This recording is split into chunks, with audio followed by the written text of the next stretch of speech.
when marvelling upon Middle-earth's fortresses, palaces, grand cities, and even small boroughs, one can easily wonder how all these grand places and their material cultures came into being. What civilizations and cultures from our own world inspired the great realms and kingdoms of Tolkien's Middle-earth? What kind of economic activity was taking place that allowed Middle-earth to produce such wonders? Tolkien was a philologist, not an economist, but when reading between the pages of his works, a semblance of economic life is present in its various cultures. Indeed, Tolkien devoted a considerable amount of thought to the whithertos and why-fors of everyday life in his world, a phenomenon just waiting to be explored. Many readers of Tolkien's work could be forgiven for having the impression that the lack of details about economic activity meant Tolkien simply overlooked the subject altogether. This could not be further from the truth. If the reader was to peek beneath the surface, they would find Tolkien not only incorporated a sophisticated economic system within Middle-earth, he also went a step further, often displaying a critique of socialism, capitalism, totalitarianism, and the functions of a market economy. But much like the great myths and historic tales told to us in our own world by various sources, Tolkien's work was based much more so upon culture, locations, and experience. Just because Tolkien did not explicitly state how such economic activity worked or took place in Middle-earth, it does not mean that it did not occur at all. For grand cities to be built requires labour, and where there is labour, there is wages of some form. Tolkien, much like ancient sources, took it for granted most of the time that the audience would assume certain economic activities were occurring, albeit in the background. In Tolkien's world, contracts, currency, wages, industrialization, slavery, property rights, the rule of law, and many other things all exist. You just have to dig deep or read between the pages. Each realm or kingdom had its own hand to play in an intricate economic system that spanned across all of Middle-earth, from the northwestern shores of Lindon all the way to southeastern Far Harad. The economic activity was not exclusive to the forces of good nor evil. Both played their part and even made deals with each other. We will first begin with the community of the smallest peoples, the humble, burrow-dwelling Hobbits. We also wanted to mention that if you're into D&D, Magic the Gathering, or other TTRPGs and board games, we've got a deal to offer you from our sponsor Wormwood. They manufacture high-quality wooden gaming accessories, including basically everything in the world of tabletop games, from the dice to the table itself. We'll highlight 3 products here in particular. First, personal rolling trays, keeping your dice rolls off the table and off the floor. Second is their tabletop tray, essentially a larger rolling tray for cases where multiple people roll together, and like the personal tray, it features a stone-oiled leather rolling surface. Third is their magnetic dice tower, which can attach to the trays and release all the dice needed for a big roll, with extra drama and an ASMR-worthy sound. The dice are held on the inside by a rare earth magnet, hence the name, and handily it can be taken apart for neat transportation. You can get these products and way more in one of 8 wood types, with conditioner available to buff out any scuffs in leather components, and it all comes with a lifetime guarantee, with free repairs, replacements, or refunds. If you go to wormwoodgaming.com/wizandwar and make an order over $50, you can get free shipping in the US by using code WIZWAR and $10 off international shipping with code WIZWARINT. And both codes get you a free set of resin dice thrown in. Check it all out via the link in the description. Hobbit society traces its origins, fittingly, back to the first year, according to the reckoning of Shire folk, when the halfling brothers Marco and Cavallo obtained formal permission from the King of Arthedain, Argaleb II, to cross the Brown River Baranduin and settle in the lands beyond. For this, Argaleb II demanded only that they keep the great bridges in repair, keep the laws of Arthedain, and allow him to hunt thrice a year. The land into which they had come, though now long deserted, had been richly tilled in days of yore, and there the kings had once had many farms, cornlands, vineyards and woods. This land they called the Shire, which in their language meant an ordered district of government and business, the business of growing food and eating it, and living in comparative peace and content. The Hobbit economy was mostly agricultural in nature. Life in the Shire during the Third Age, as Tolkien put it, had hardly any government. Families, for the most part, managed their own affairs. Growing food and eating it occupied most of their time. In other matters they were, as a rule, generous and not greedy, but contented and moderate, so that estates, farms, workshops and small trades tended to remain unchanged for generations. Whenever we think of the Shire, it almost always involves the subject of food. I hope there's something left for the latecomers to eat and drink. What's that? Tea? No thank you. A little red wine, I think. And for me, said Thorin. And raspberry jam and apple tart, said Beaver. And mince pies and cheese, said Bofer. And pork pie and salad, said Bomber. And more cakes and ale and coffee, if you don't mind, called the other dwarfs through the door. Put on a few eggs, there's a good fellow, Gandalf called after him, as the hobbit stumped off to the pantries. And just bring out the cold chicken and pickles. By the time he had got all the bottles and dishes and knives and forks and glasses and plates and spoons and things piled up on big trays, he was getting very hot and red in the face and annoyed. Such an impressive smorgasbord of gourmet dishes requires significant specialization of labor. Bilbo's wine, for example, likely came from vineyards such as the old Wynyards of South Farthing, indicating the presence of cork makers and glass blowers. Meanwhile, his mince pies required pig farmers and bakers, while eggs would require chicken farms and so on. Moreover, the Bagginses' plates and silverware would require some form of mining, pottery, or perhaps trade. Another aspect of Shire society to consider is the daily lives of its denizens. Hobbits are an unobtrusive but very ancient people, more numerous formerly than they are today, for they love peace and quiet and good tilled earth. A well-ordered and well-farmed countryside was their favourite haunt. They do not and did not understand or like machines more complicated than a forge bellows, a watermill, or a hand loom, though they were skillful with tools. Hobbits chose to live a life unaided by hard industry or machinery, a sentiment inspired by Tolkien's childhood. From the age of 4, Tolkien lived with his family in the village of Sahul, which, like the fictional Hobbiton, had a corn grinding mill by the water. The country in which I lived in childhood was being shabbily destroyed before I was 10. In days when motor cars were rare objects, I had never seen one, and men were still building suburban railways. Recently I saw in a paper a picture of the last decrepitude of the once thriving corn mill beside its pool that long ago seemed to me so important.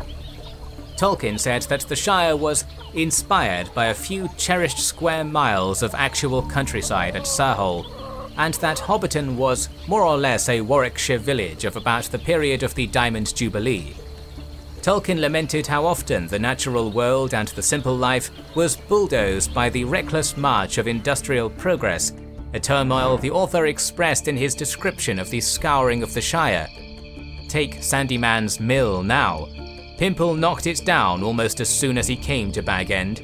Then he brought in a lot of dirty-looking men to build a bigger one and fill it full of wheels and outlandish contraptions.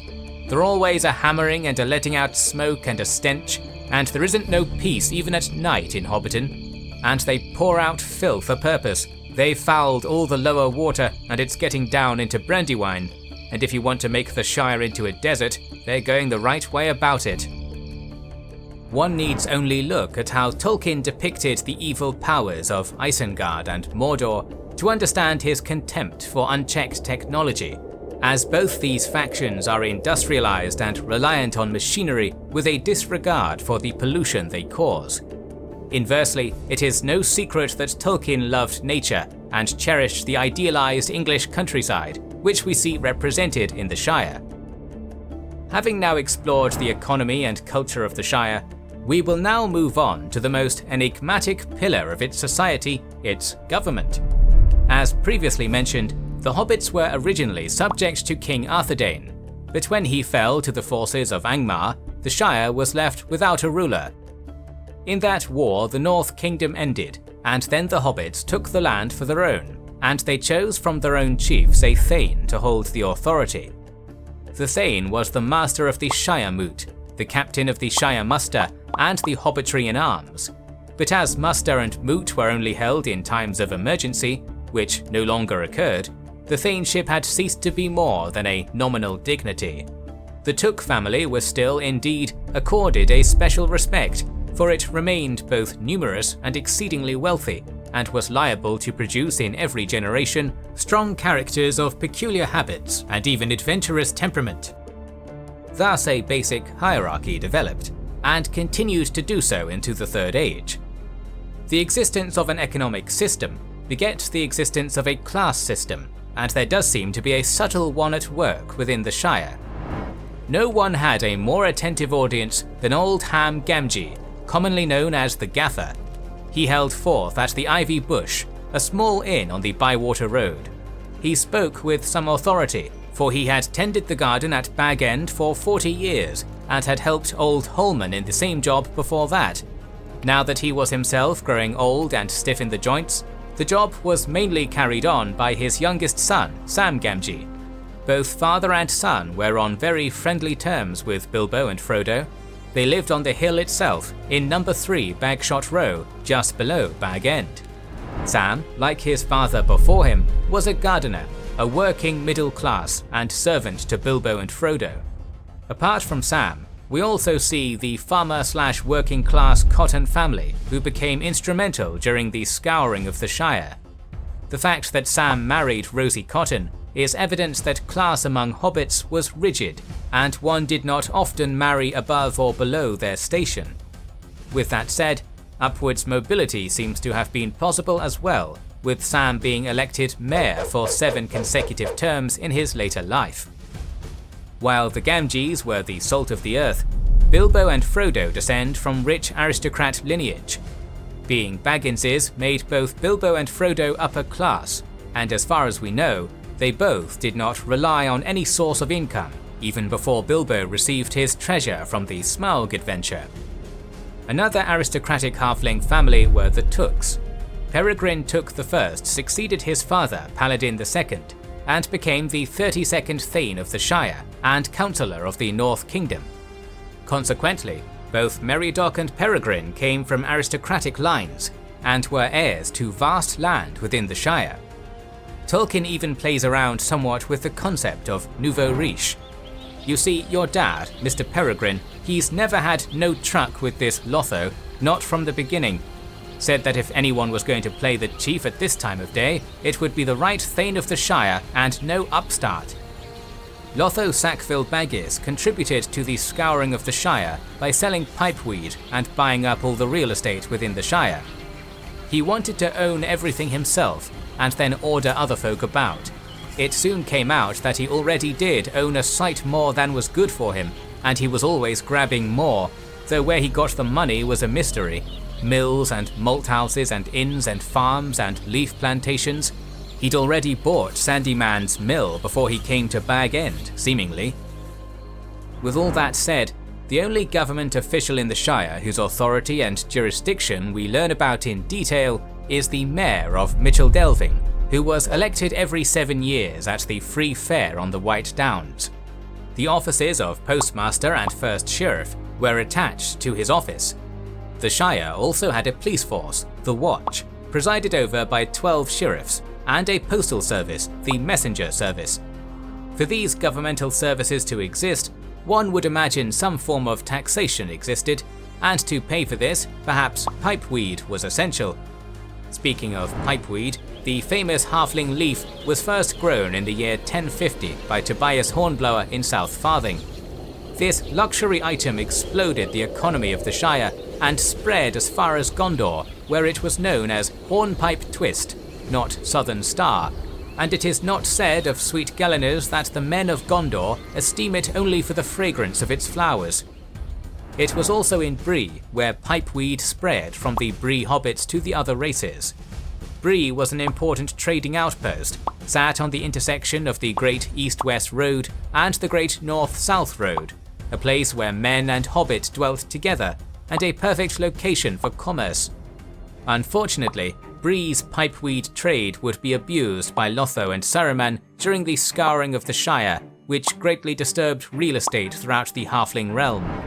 He liked to extend his power, especially into Gandalf's province, and he found that the money he could provide for the purchase of leaf was giving him power, and was corrupting some of the hobbits, especially the Bracegirdles, who owned many plantations, and so also the Sackville Bagginses. Overall, from everything we have analysed, we can conclude that during the Third Age, the Shire was a non-industrialised agrarian society with a small government and a small internal economy with limited external trade. They were focused primarily with food production and had a loose and subtle class system with very little administration. In summary, the Shire represented an idealistic world where the best things in life are truly the little things.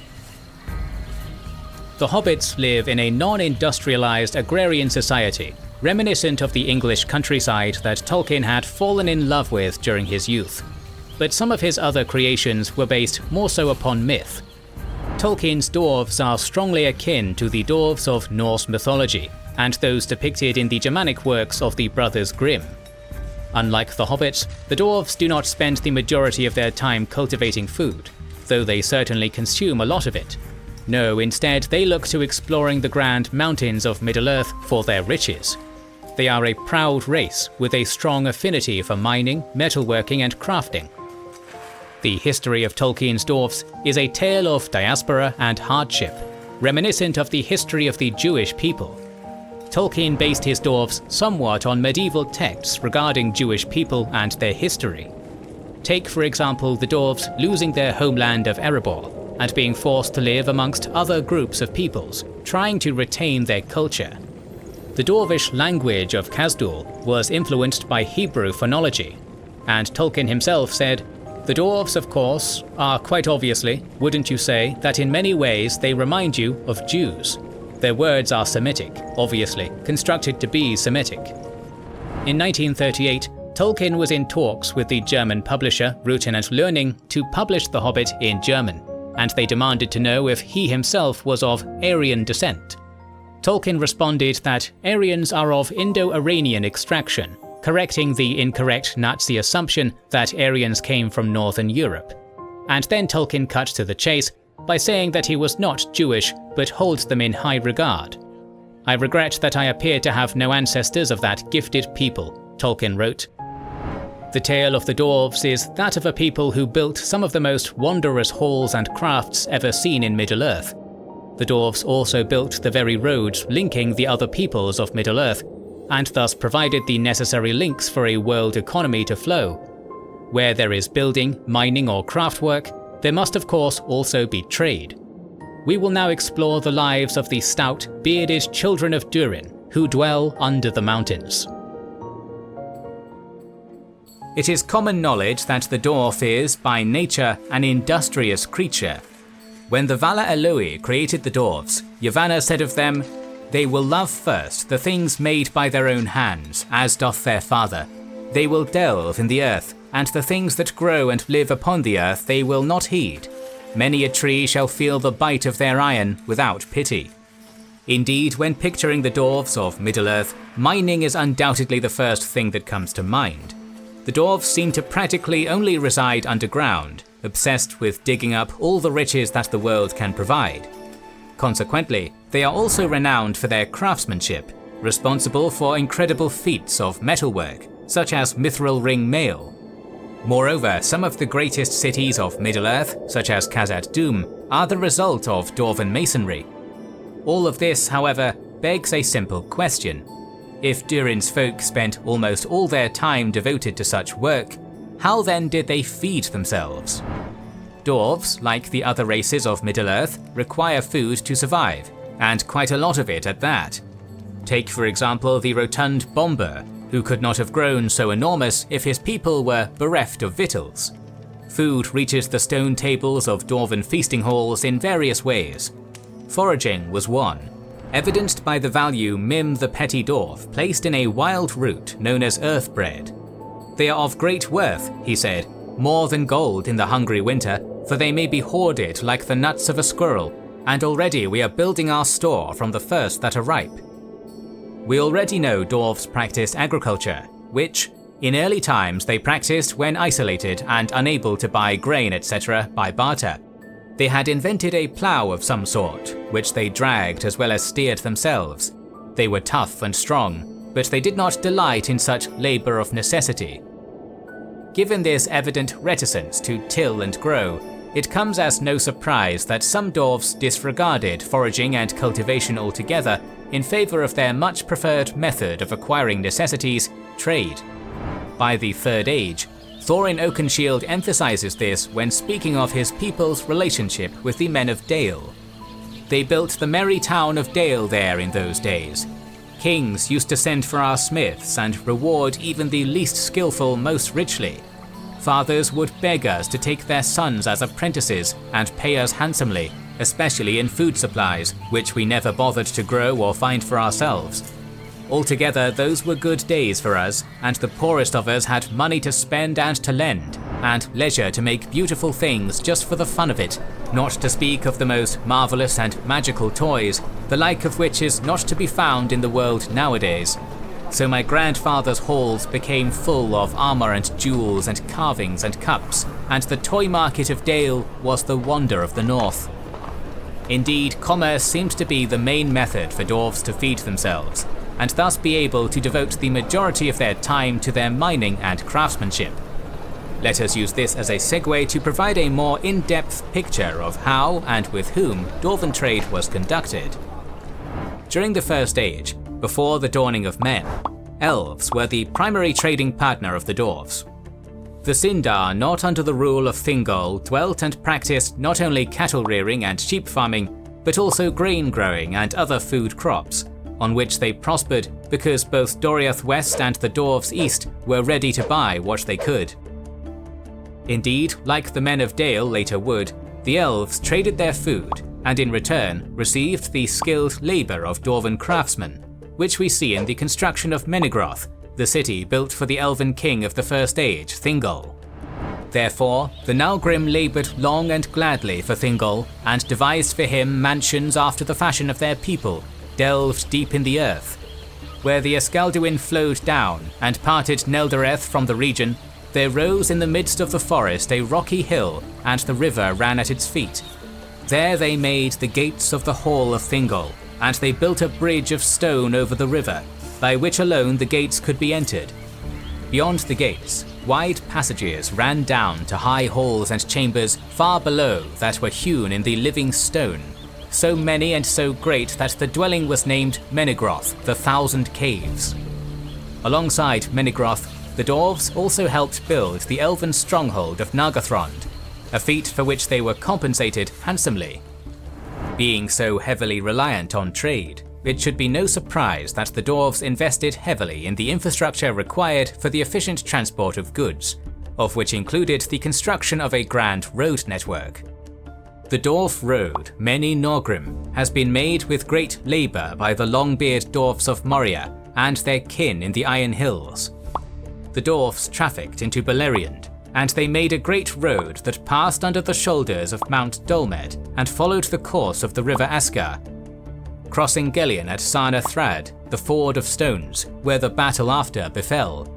Ever cool was the friendship between Norgrim and the Eldar, though much profit they had one of the other. The construction of Meni Norgrim spanned across the First and Second Age, but the eventual end result was a massive road network upon which trade could be conducted at an unprecedented scale.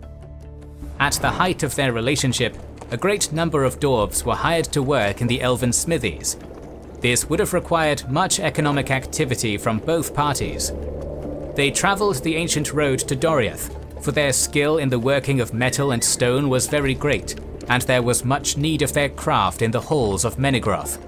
But they came now no longer in small parties as aforetime, but in great companies, well armed for their protection in the perilous lands between Aros and Gelion, and they dwelt in Menegroth at such times in chambers and smithies set apart for them. Through trade, dwarves and elves created many great halls, including one of the most beautiful creations in all of Arda, that of the Nalglamir, imbued with a Silmaril. This, however, would ultimately result in the enduring blood feud between dwarves and elves. Yet as Durin's folk turned their back to the elves, their relationship with new partners, namely the race of men, began to grow. When the dwarfs first came into contact with men, they established the same symbiotic trade-based relationship they once had with the elves. By this point in time, the elves were not as foregoing with trade, and the bearded folk needed new partners to support their cave-dwelling lifestyle.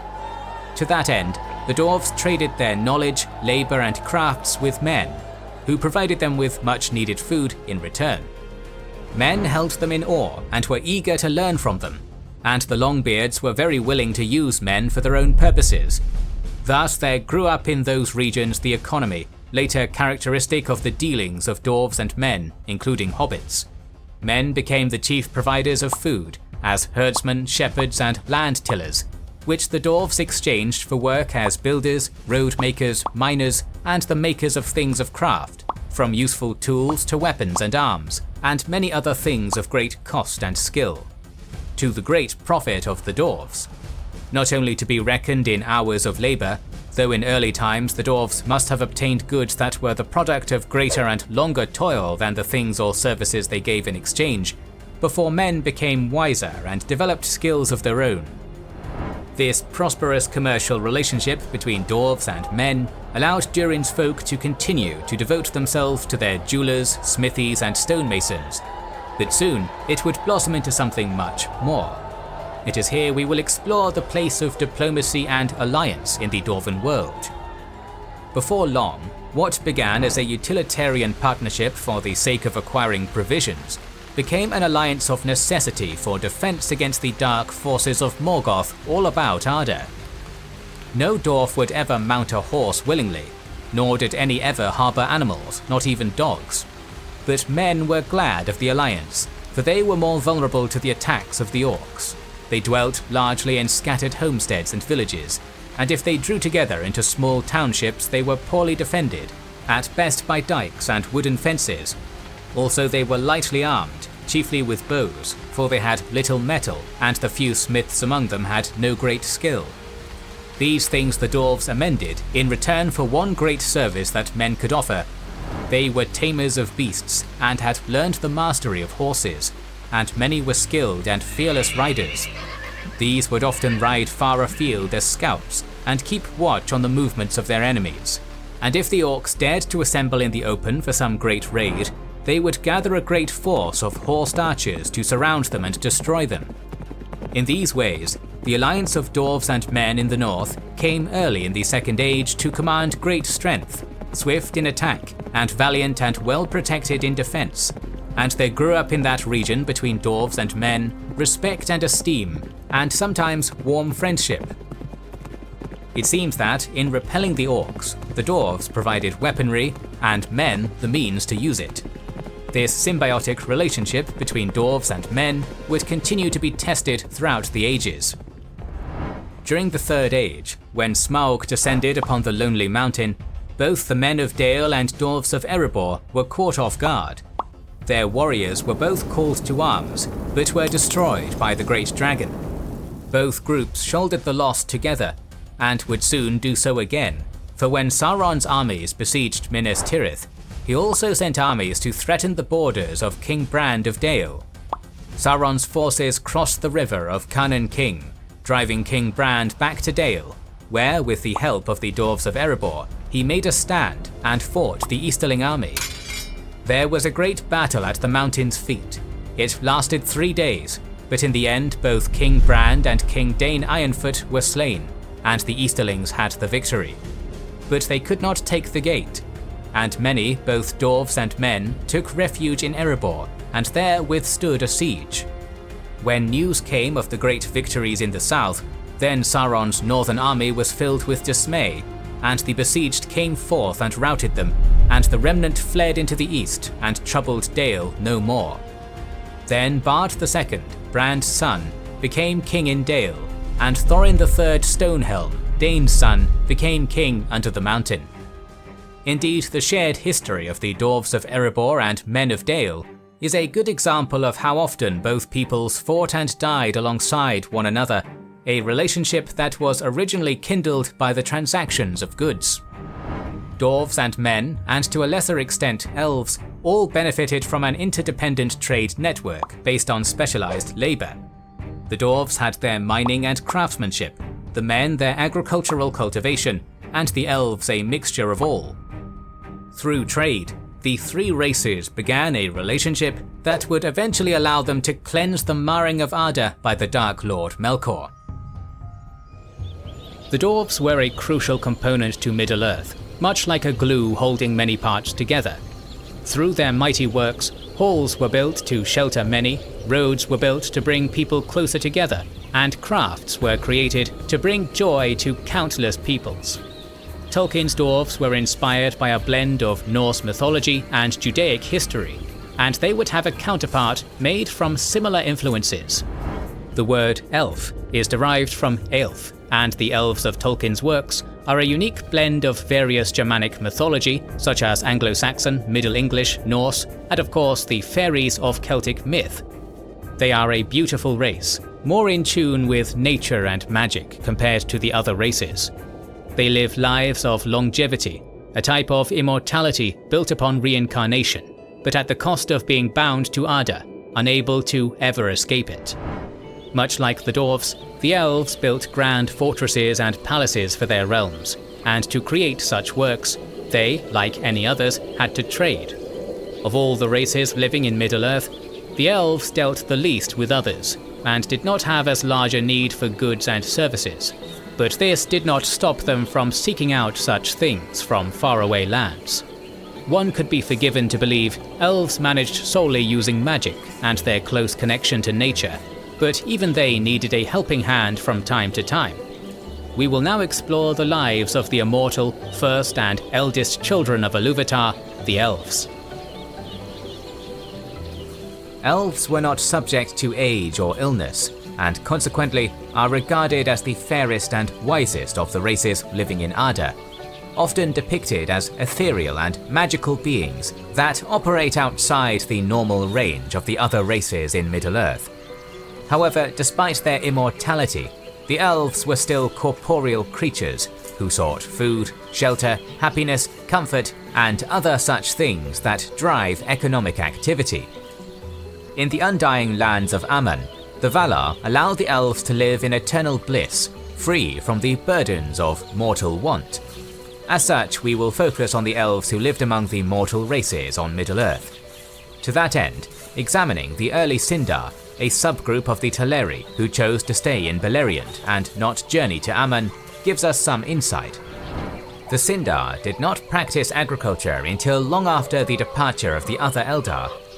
Of the economics of Valinor, we know nothing except that initially good was provided for the Eldar, not without all labor, in which they delighted and made it the occasion of song and festivals. But the grain was self-sown, and only needed gathering and scattering of 1/10 the tithe of Yavanna of the seed on the field. Despite being an ostensibly isolationist people, it was not uncommon for the elves of Middle-earth to extend a hand of commerce out to their neighbours. As we have seen previously, the dwarves, dwelling in mountain homes of stone, participated little in agrarian food production, which created an economic need that facilitated trade with elves such as the Sindhar. The kingdom of Doriath was a woodland realm and had only a little open ground, except on its eastern borders, where they kept some small kine and sheep. Beyond the girdle of Melian, eastward, there was much open land, prairie of wide extent. The Sindhar, not under the rule of Thingol, dwelt and practiced not only cattle rearing and sheep farming, but also grain growing and other food crops, on which they prospered because both Doriath West and the Dwarves East were ready to buy what they could. Thus, some elves traded crops and livestock, while gaining in return the riches and skilled labour of the dwarves. Flax was grown in Doriath, and the Sindhar there were adepts in spinning and weaving it. They knew some metallurgy and had good weapons on the Great Journey, owing to the teaching of Arome. For long on the Great Journey they had depended on the arms and swords, spears, bows, etc. made in their first home, or during their sojourns, if they could then find metals. In Beleriand, they were eventually aided by the dwarves, who assisted, very willingly, in search for metals. Iron was found in the Gorgoroth.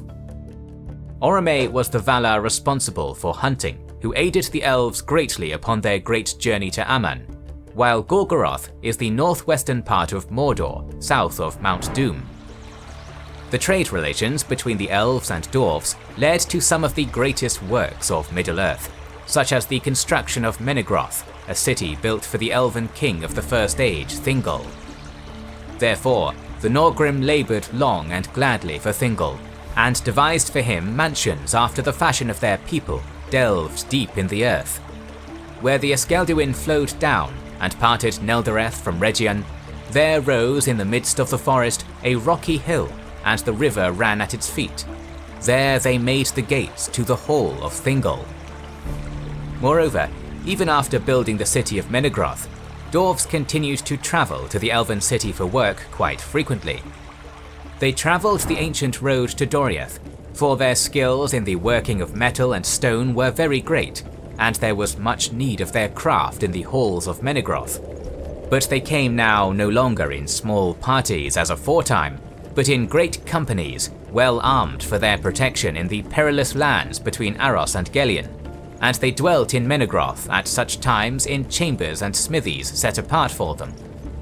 Ultimately, what began as a relationship built upon trade flourished into a symbiotic partnership involving the exchanging of knowledge and skills. This relationship would be damaged by the Battle of 1,000 Caves, when the Dwarves of Nogrod fought the Elves of Menegroth for possession of the Norglamir. This resulted in the subsequent blood feud between elves and dwarves. It is on this somber note that we should move towards the Third Age and how the elven economies evolved in the era leading up to the War of the Ring.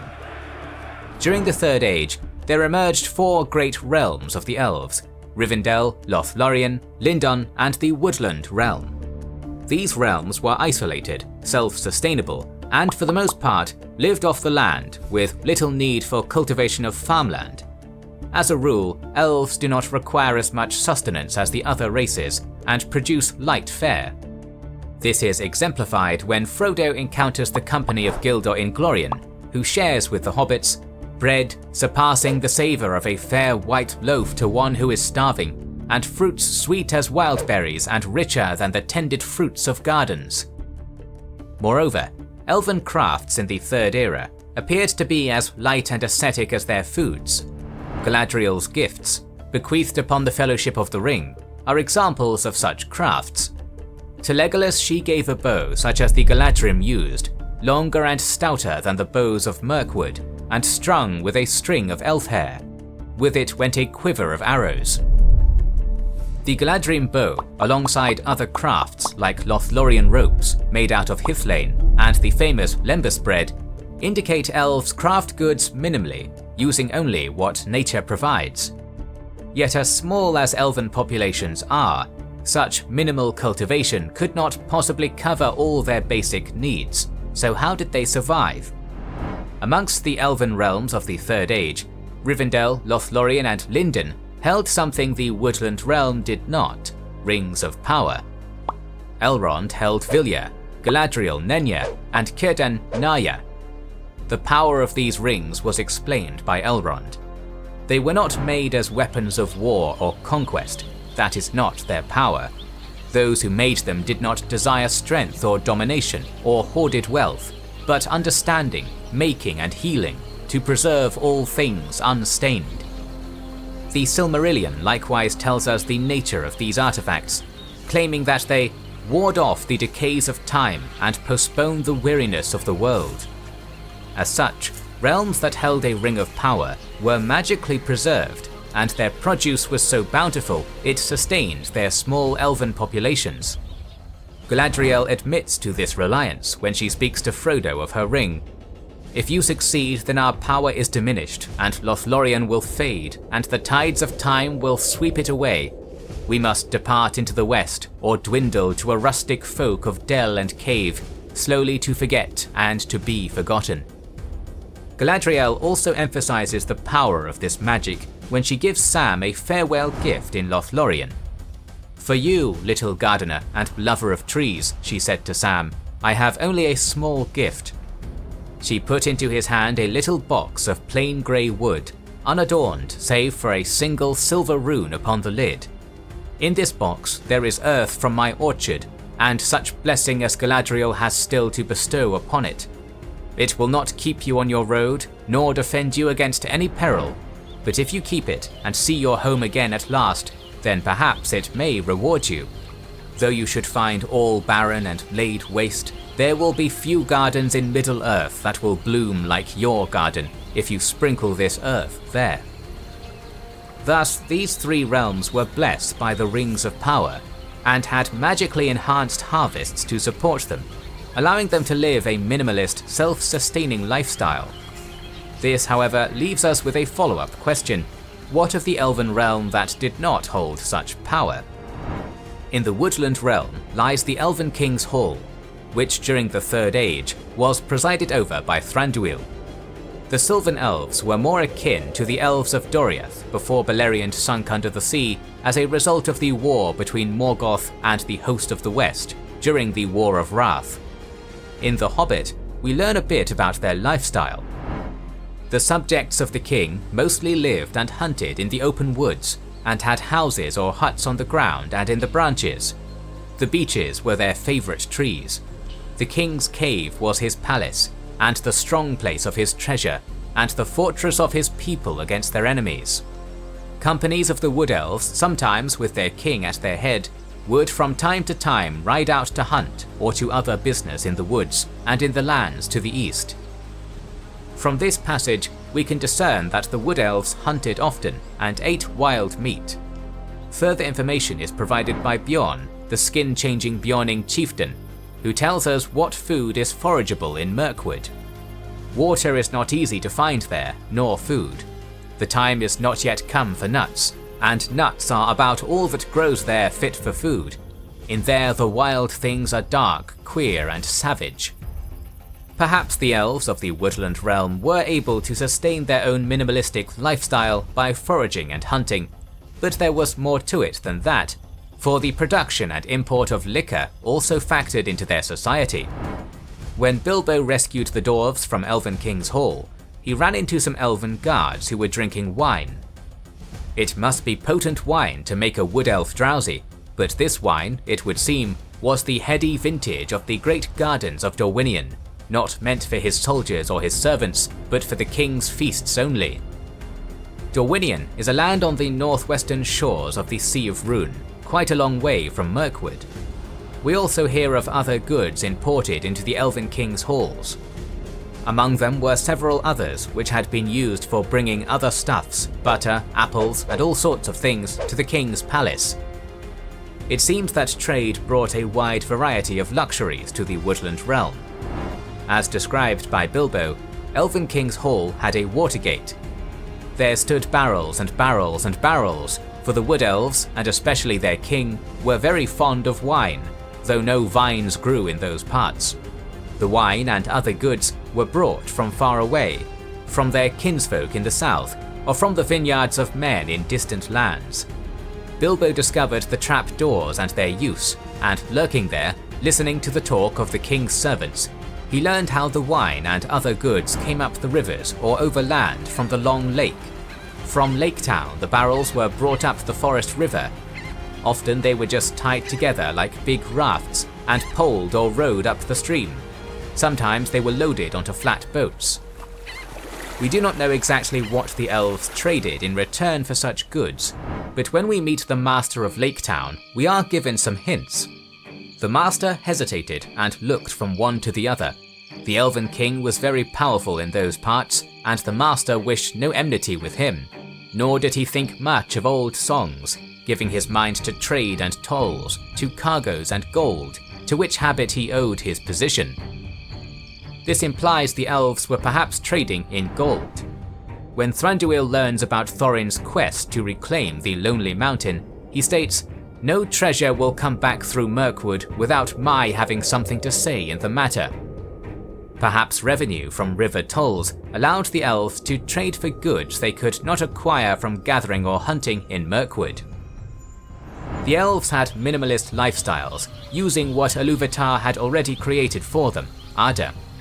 They traded when they needed things, but for the most part, they did only what they had to survive long enough to one day make the great journey to Aman.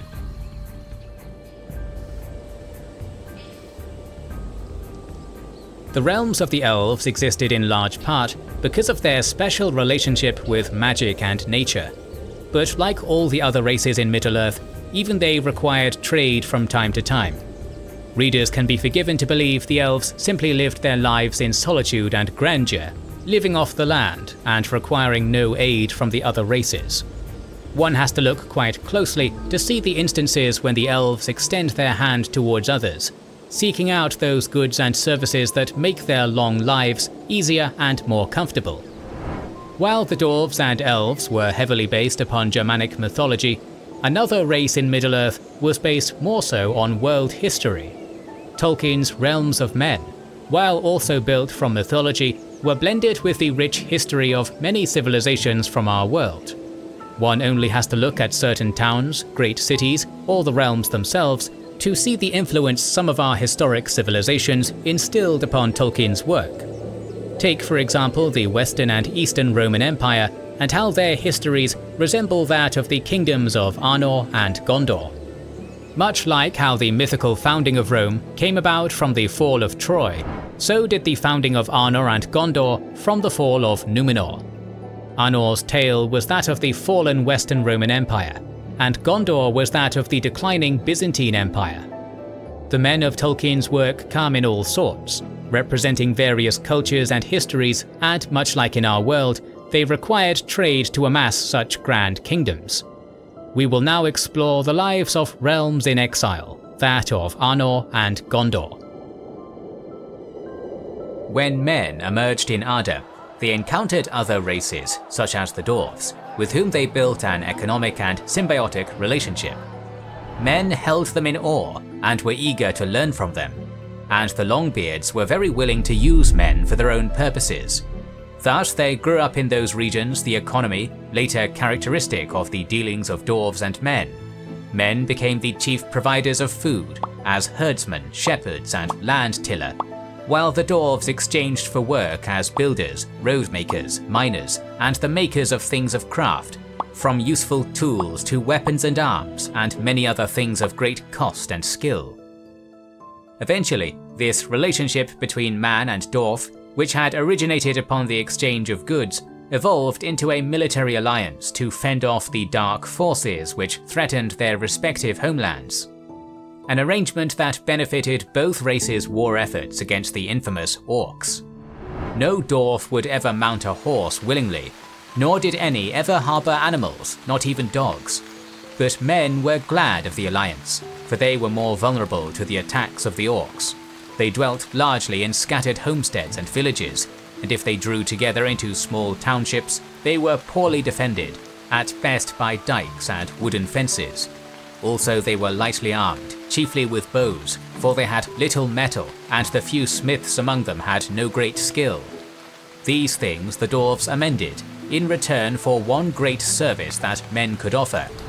They were tamers of beasts, and had learned the mastery of horses, and many were skilled and fearless riders. These would often ride far afield as scouts, and keep watch on movements of their enemies.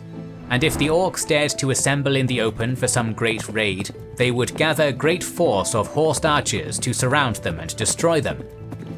The symbiotic relationship between men and dwarfs would also serve certain groups throughout the ages, though men would venture on their lonesome also. After the downfall of Numenor in SA 3319, the faithful, such as Elendil and his sons Isildur and Anarion, sailed from Port Romena to the shores of Middle-earth. From there they would establish two great kingdoms. Elendil and his folk landed in Lindon and spread across Eriador, founding the great cities of Fornost and Anuminis, the later of which became the capital of the Kingdom of Arnor in SA 3320. Meanwhile, Elendil's sons Isildur and Anarion landed at the mouths of Anduin and ascended the great river until they came to Pelargir. In that region, they founded the southern kingdom of Gondor, and built the cities of Osgiliath, Minas Ithil, and Minas Arnor. Elendil, Isildur, and Anarion each held a Palantiri, allowing them to communicate. From Numenor came extraordinary knowledge of stonework that was put to good use, erecting mighty works within Gondor, such as the Crown of Gondor, the Argonath, the great stone city of Minas Arnor. As these two great kingdoms grew, many roads were built that aided trade and development between them, such as the Great East Road and the Great West Road. The Great North-South Road was built by the Númenóreans during the Second Age, linking the kingdoms of Arnor and Gondor at the bustling port of Tharbad. Though it was still long before they had the need or sufficient men to undertake the great works of drainage and dike building that made a great port on the site where Tharbad stood in the days of the two kingdoms. Both kingdoms shared an interest in this region, and together built and maintained the Bridge of Tharbad and the long causeways that carried the road to it on either side of the Gwathlo and Mythaethel. A considerable garrison of soldiers, mariners, and engineers had been kept there until the 17th century of the Third Age. Tharbad acted as the literal bridge between the two kingdoms, and one of its most predominant centres of trade for both land and sea, bringing prosperity to both domains. However, in the centuries that followed, the relationship between both kingdoms would undergo great strain as they went through respective hardships, such as Arnor's with Angmar and Gondor's struggle with Sauron during the War of the Ring. Eventually, however, the two realms were reunited under King Elessar, ushering in the Fourth Age, and restoring the interconnected and prosperous networks of commerce that had once existed between them. For the most part, the exact economic life of everyday people in the Kingdom of Arnor is shrouded in mystery, especially during its eras of strife. An exception to this rule lies in the village of Bree, where thanks to its role in the story of a quartet of fateful hobbits, we receive instances of an economic network at work within its walls. For example, when all the horses and ponies are stolen from Barliman Butterbur's stable in Bree, the hobbits and the ranger Strider ask Mr. Butterbur if he could acquire some more for them. Bill Ferny's price was 12 silver pennies, and that was indeed at least 3 times the pony's value in those parts. It proved to be a bony, underfed and dispirited animal, but it did not look like dying just yet. Mr. Butterbur paid for it himself and offered Merry another 18 pence as some compensation for the lost animals. He was an honest man, and well off as things were reckoned in Bree, but 30 silver pennies was a sore blow to him, and being cheated by Bill Ferny made it harder to bear. Thus from this we know the worth of a pony in silver pennies, and if Bree is any indication of the greater trading network of Arnor, then silver pennies must have been the standard currency of the whole kingdom. Silver pennies are shown elsewhere in Arnor, such as when Gandalf is unloading his cargo of fireworks when visiting the Shire for Bilbo's birthday. When the old man, helped by Bilbo and some dwarfs, had finished unloading, Bilbo gave a few pennies away, but not a single squib or cracker was forthcoming, to the disappointment of the onlookers. Pennies seem to be the lowest form of currency in the Arnorish economy. The silver pennies, likewise, may have been part of an even larger trade network going as far south as Gondor. The Hobbit word thani was an old word for quarter, seldom used in ordinary language, where the word for quarter was threntin, fourth part. In Gondor, thani was used for a silver coin, the fourth part of the castar, in Noldorin, the kanath or fourth part of the mirian. This seems to indicate the silver pennies of Arnor and Thani could be one in the same, if not equivalent. Likewise, it shows us elves had words for such currency, indicating they partook in this economy. The reasons why the two separate kingdoms of Gondor and Arnor had a similar if not shared currency was self-evident: for trade. In fact, we know of one item that was traded back and forth: pipeweed. The weed itself is not native to our parts of the world, but came northward from the lower Anduin, whither it was, I suspect, originally brought over sea by men of the Western Ess. It grows abundantly in Gondor, and there is richer and larger than in the north, where it is never found wild, and flourishes only in warm, sheltered places like Longbottom. the men of Gondor call it Sweet Gallinus, and esteem it only for the fragrance of its flowers. From that land it must have been carried up the Greenway during the long centuries between the coming of Elendil and our own days, but even the Dunedain of Gondor allow us this credit. Hobbits put it first into pipes. While pipeweed may have originated in Numenor before being imported to Gondor, its use for smoking originated in the Shire. Thus, being so close to the lands of the Hobbits, the village of Bree would be where pipeweed as a smoking commodity would spread throughout the land. Certainly it was from Bree that the art of smoking the genuine weed spread in the recent centuries among dwarves and other such folk, rangers, wizards or wanderers, as still pass to and fro through that ancient road meeting. The home and centre of the art is thus to be found in the old inn of Bree, the prancing pony that has been kept by the family of Butterbur from time beyond record. The fact that pipeweed could be spread so quickly and to so many diverse peoples is a testament to the intricate road networks built by the men of Arnor and Gondor, and this most likely meant other goods also travelled these roads. Thus far, we have focused our analysis mostly on the Kingdom of Arnor, which, sandwiched between the Blue Mountains and the Iron Hills, thrived off a bountiful trading relationship with the neighbouring Dwarfs. However, this advantageous geography was not shared by Gondor, which, situated much farther south, was a degree more isolated. Let us then examine how the economy of men of Gondor differed from their Arnorian siblings. The Kingdom of Gondor was divided into regions known as fiefs, each under the rule of a lord who owed their allegiance to a king or later stewards of Gondor. At the pinnacle of Gondor's history, she held numerous fiefs, all of whom provided her with a population and a military. Men of war were not all the fiefs provided. Take, for example, the contributions of the fief of Losanach. Its upper valleys were renowned for their flowers, and below them there were great orchards, from which at the time of the War of the Ring, much of the fruit needed in Minas Tirith still came. It goes without saying Gondor required agriculture to sustain its populace, and Losanach was one of the many fiefs that provided foodstuffs. Beyond it, many other Gondorian fiefs provided different types of victuals. The hardiest of the people were engaged in fishing. Fish were abundant, and at all times one of the chief sources of food for Numenor. Indeed, fishing was a practice with a long history in the region of Gondor, predating even the arrival of the Númenóreans. They went in the course of years seeking a place for lives of their own, and at last they settled at the mouth of the Morthond.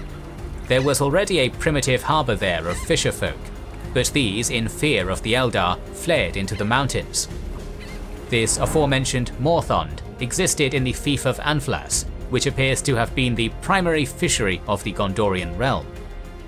Granted, they were not the only ones. The fief of Ethir Anduin likely also dealt in the trade of fish. There was also the great port city of Pelargir, where it seems the export of seafood would continue into the Fourth Age, as we hear about the story of Salon of Pelargir during the New Shadow. We get too few real sailors these days. Fish are more profitable, but at least all know that the western coasts are not safe for the unskilled. These men were not unskilled, they were sons of fishermen, and there have been no storms off the coasts for a long time. Pelargir was the main harbour of Gondor and host to its grand navy, which regularly did battle with the realm of Umbar, whose legendary corsairs would become a menace to Gondor and its fiefs. In TA 1634, learning through spies that Minadil was at Pelargir, Angamite and Sangayanda, leaders of the corsairs of Umbar, great-grandsons of Castamir, made a raid up Anduin, slew the king, ravaged Pelargir, and escaped with great booty. Here we can see that the sea-borne wealth of the Gondorians had become attractive enough that it had become subject to piracy at the hands of foreigners, not just of the corsairs, but also by the Haradrim and other forces of Sauron. Now let us take a look at Gondor's iconic multi-tiered capital, Minas Tirith. Here we can see a complex structure that must have taken intensive economic activity to build. Take for example the first level of Minas Tirith. Lamprite Street, a Broadway running towards the Great Gate. In it he found the old guest house, a large building of grey weathered stone with 2 wings running back from the street, and in between them a narrow greensward, behind which was the many-windowed house, fronted along its whole width by a pillared porch and a flight of steps down onto the grass. Paved roads, stonework, a grand inn, and streets lit by lamplight showcase the first level of the grand city. The splendours of the guarded city only continued as one ascended into the high circles of the city, and in the light of morning they went their way towards the houses of healing, and these were fair houses, set apart for the care of those who were grievously sick, but now they were prepared for the tending of men hurt in battle or dying. Trade of all sorts could be found in Minas Tirith, proving it to be a robust and magnificent city. Perhaps a good real-world parallel would be the city of Constantinople, the capital of the Eastern Roman Empire, and the most prosperous city in Europe during the Middle Ages. Tolkien himself leaned into this parallel. Therefore, it is no coincidence that, much like the Western Roman Empire collapsed long before its Eastern counterpart in our world, the Western Kingdom of Arnor declined before the Eastern Kingdom of Gondor. The great realms in exile of Arnor and Gondor are akin to our own world's historic Western and Eastern Roman Empire. Much like how the Western Romans and Eastern Byzantines were threatened by powerful Eastern and Southern enemies, such as the Turks and Goths, likewise Arnor and Gondor were threatened by the Easterlings and Southrons. During the Third Age, these 2 kingdoms were the pinnacle civilizations of men, though both were in decline. Their prowess of state building, metallurgy, agriculture, fishery, and of course trade allowed them to flourish for centuries. However, they were certainly not alone, for other great realms of men existed. Tolkien drew from our world history and its mythologies to create unique groups of peoples to populate Middle-earth. While Arnor and Gondor were founded by the Numenorians, who resemble a people similar to that of the Romans, the Northmen were more akin to that of Northern Europeans, also referred to as Norsemen. Not only do they resemble them, the language of the Northmen is derived from Old Norse. The Northmen diverge into 2 major groups of people, one closer to that of Northern Scandinavians, and the other more akin to Ostrogoths and medieval Anglo-Saxons.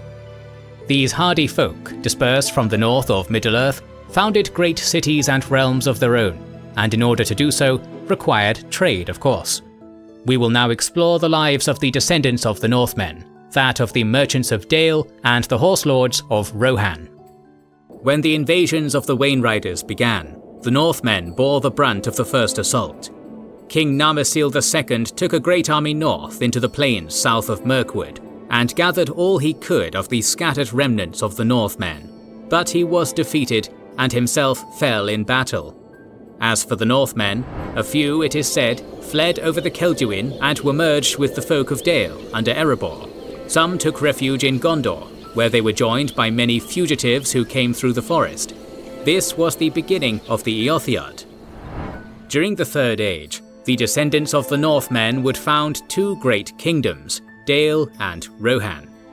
Those that made the journey northeast to Dale did so because they were drawn towards the great wealth of the dwarf kings of Erebor.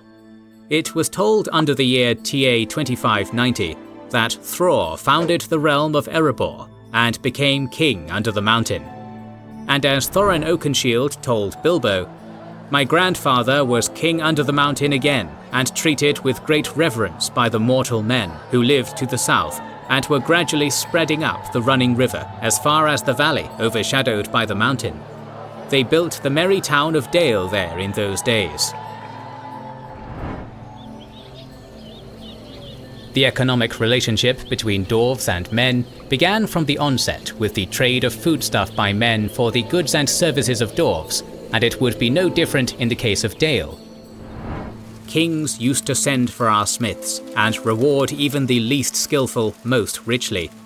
Fathers would beg us to take their sons as apprentices and pay us handsomely, especially in food supplies, which we never bothered to grow or find for ourselves.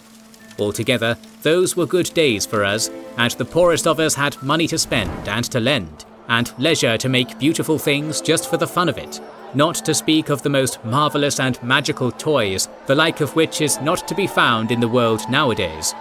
So my grandfather's halls became full of armour and jewels and carvings and cups, and the toy market of Dale was the wonder of the north. By and large, the interconnected cities of Erebor and Dale prospered with the exchange of goods and services, which was likely exported all over Middle-earth, earning great renown. Unfortunately, the prosperity and wealth of these two nations brought forth the dragon Smaug, who slew man and dwarf alike during his desolation. After that, there were no dwarves left alive inside, and he took all their wealth for himself. Probably, for that is the dragon's way, he has piled it all up in a great heap far inside and sleeps on it for a bed. While the dwarves made their sad journey out of Erebor, the men of Dale gradually built Esgaroth, better known as Lake Town. While Smaug slumbered upon the wealth of the mountain, Lake Town was forced to make ends meet by means of meagre trade. When Bilbo was in the Elven King's Hall's cellar, he came across a network of commerce that existed between the woodland elves and the men of Lake Town. There stood barrels and barrels and barrels, for the wood elves, and especially their king, were very fond of wine, though no vines grew in those parts. The wine and other goods were brought from far away, from their kinsfolk in the south, or from the vineyards of men in distant lands. Listening to the talk of the king's servants, he learned how the wine and other goods came up the rivers, or overland, to the long lake. From Lake Town, the barrels were brought up the Forest River. Some of that wine was from Dorwinion, a faraway land to the northwest of the Sea of Rhûn, which would have been traded to the men of Lake Town, who in turn traded with the woodland elves. We are given further hints as to what the men of Lake Town exported when Bilbo examines some barrels in the Elven King Hall's cellar. Among them were several others which had been used for bringing other stuffs, butter, apples, and all sorts of things to the king's palace. Moreover, we are also given clues as to what the men of Lake Town imported when we are introduced to the Master of Lake Town. The Master hesitated and looked from one to the other.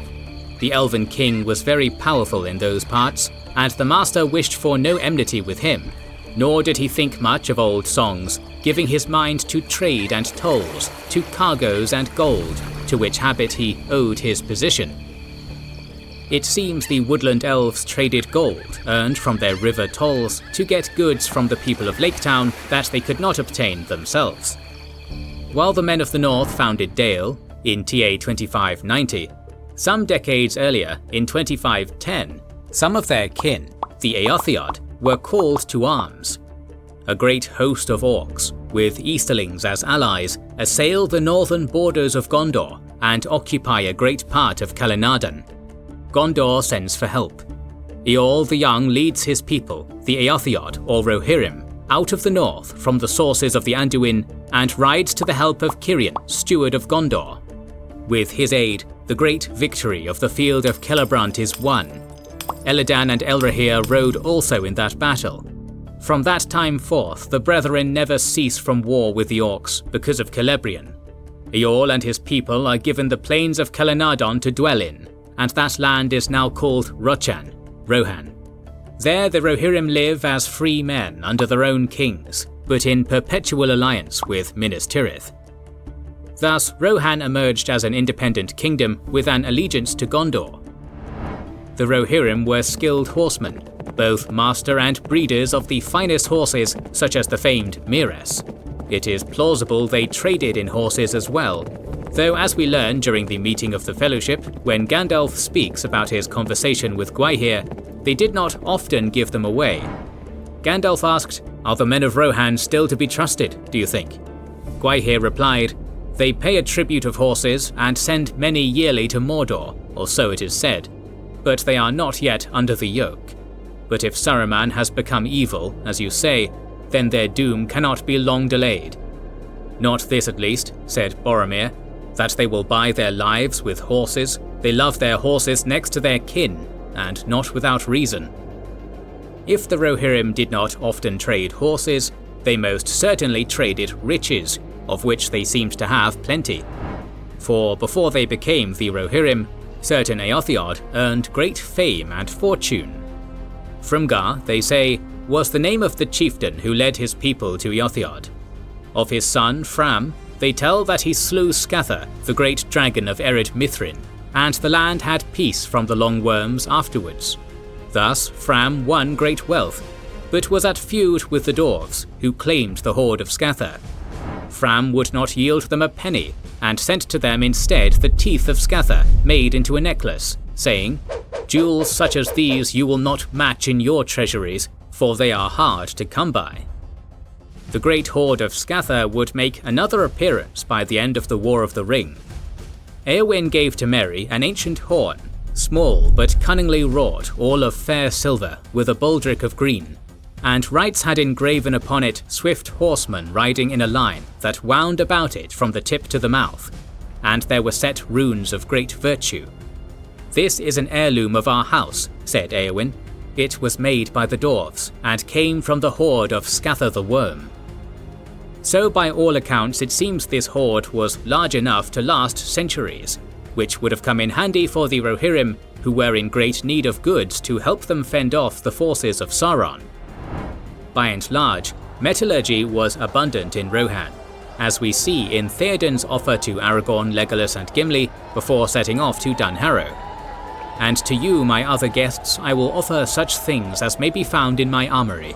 Swords you do not need, but there are helms and coats of mail of cunning work, gifts to my fathers out of Gondor. Choose from these ere we go, and may they serve you well." The smithies of Gondor, it seemed, produced much for the Rohirrim, and they would have much need for it, for one of their greatest enemies were the Dunlendings, whom sought the Calenadon for themselves. But for all their hatred, the Dunlendings were still afraid of the Rohirrim if they met face to face, and they were also less skilled in warfare and less well armed. The shield wall still held. They were without body armour, having only among them a few hauberks gained by theft or in loot. The Rohirrim had the advantage in being supplied by the metalworkers of Gondor.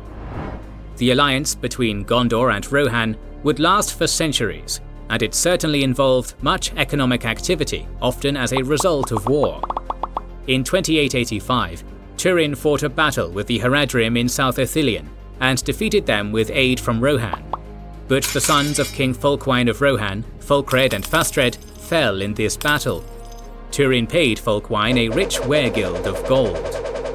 The military alliance between the two kingdoms was of vital importance, and Gondor made sure to compensate the Rohirrim for their loyalty.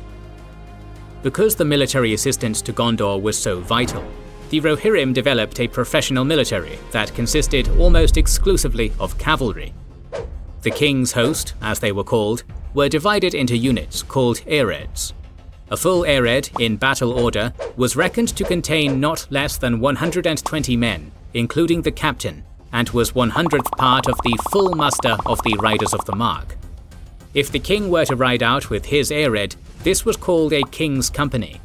The Marshal of the Mark was the highest military rank, and the title of the king's lieutenants, commanders of the royal forces of fully equipped and trained riders. In a previous episode, we mentioned that Tolkien admitted to taking certain inspirations for his works from our world, such as Gondor. In a letter Tolkien wrote to Milton Waldman in 1951, he explained, "Half-ruinous Byzantine city of Minas Tirith. Its history fades slowly to decayed Middle Age, a kind of proud, venerable, but increasingly important Byzantium." Then again in 1955, Tolkien wrote a letter to Jennifer Brooks Smith, identifying Gondor as Italy, and Pelargir as Venice, and Lossarnach as Assisi. When you take this into consideration, you can see how the people of Rohan and Dale may have also been inspired by certain pieces of our world.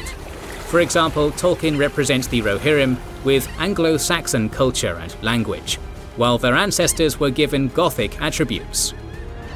An example of this can be seen in the Golden Hall of Meduseld, built by Brego, son of Eorl, in TA 2569.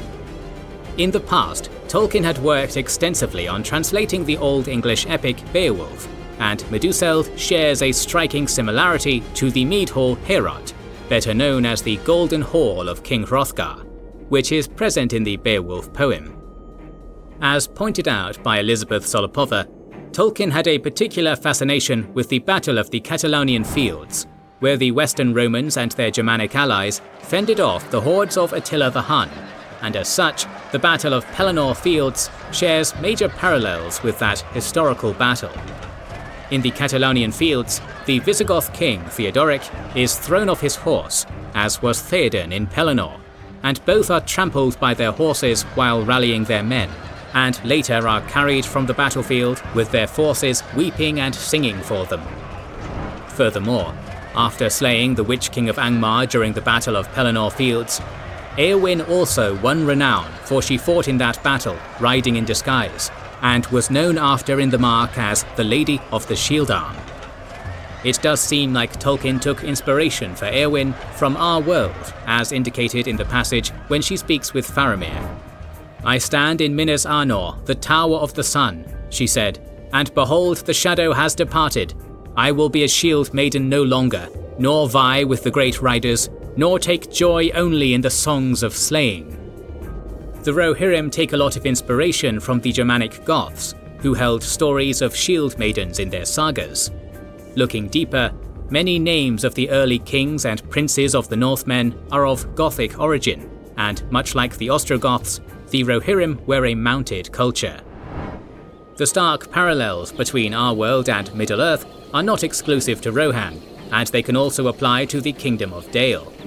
In a letter to Naomi Mitchison on April 25th of 1954, Tolkien explained that the common speech of Middle-earth during the Third Age was Westron, and that the language of the Rohirrim was a modified version of Old English, while the language of Dale and Esgaroth was a modified Scandinavian. Furthermore, according to John D. Ratliff, Bard the Bowman has a strong similarity to Wiglaf of Beowulf, whom both face a dragon and their weapons both perish after achieving their goal. The Rohirrim, men of Dale and Esgaroth, shared a common ancestry through the Northmen, and went on to become integral parts of the economies of the North and South.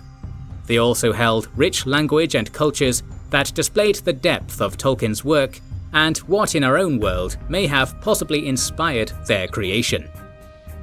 The realms of men are richly built from mythology and history of our own world.